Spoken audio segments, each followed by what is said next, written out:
નમસ્કાર, આપ જોઈ રહ્યા છો સ્પાર્ક ટુડે ન્યૂઝ। આગામી 31ને લઈને વડોદરા જિલ્લા પોલીસ એક્ટિવ મોડમાં જોવા મળી છે। ડાન્સ એન્ડ ડિનર પાર્ટી માટે ફાર્મ હાઉસ અને હોટલો માટે ખાસ ગાઈડલાઇન બહાર પાડવામાં આવી છે। આયોજકોએ પોલીસના નિયમોનું કડક સૂચન પાલન કરવું પડશે। 31ની રાત્રે પોલીસ કરશે વિવિધ પોઈન્ટ પર સઘન checking. Police body Warne camera અને બ્રેઇન એનાલાઇઝરથી સજ્જ જોવા મળશે। અત્યાર સુધી જિલ્લામાં 5 જેટલા પાર્ટી આયોજકો દ્વારા 31ની માંગણી પોલીસની પરવાનગી માગવામાં આવી છે। આયોજકોએ પોલીસ ગાઈડલાઇનનું પાલન કરવું પડશે। પાલન નહીં કરનાર આયોજકો વિરુદ્ધ પોલીસ કાર્યવાહી કરશે। પોલીસ રાઉન્ડ ધી ક્લોક ફરજ બજાવશે।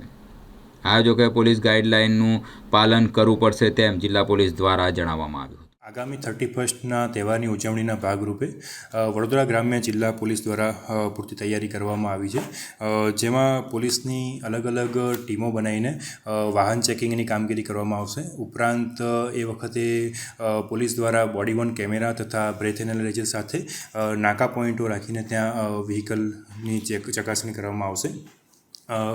વિશેષમાં જેટલા પણ જે 31ના જે ફાર્મ હાઉસમાં જે કંઈ સેલિબ્રેશન કે થવાના છે એ લોકો પોલીસ પાસે પૂરતી મંજૂરી માગે છે અને મંજૂરી આપીને એમનો જે રૂલ્સ એન્ડ રેગ્યુલેશન પ્રમાણેની જે ચર્ચા વિચારણા અત્યારે ઓલરેડી ચાલે છે અને એ પ્રમાણેની ઓનગોઈંગ પ્રોસેસ પણ મંજૂરી આપવાની ચાલે છે। અત્યાર સુધી 5થી 6 જેવા ફાર્મ હાઉસને એ લોકોએ આની મંજૂરી લીધેલી છે અને આ પ્રોસેસ હજી પણ ચાલુ છે।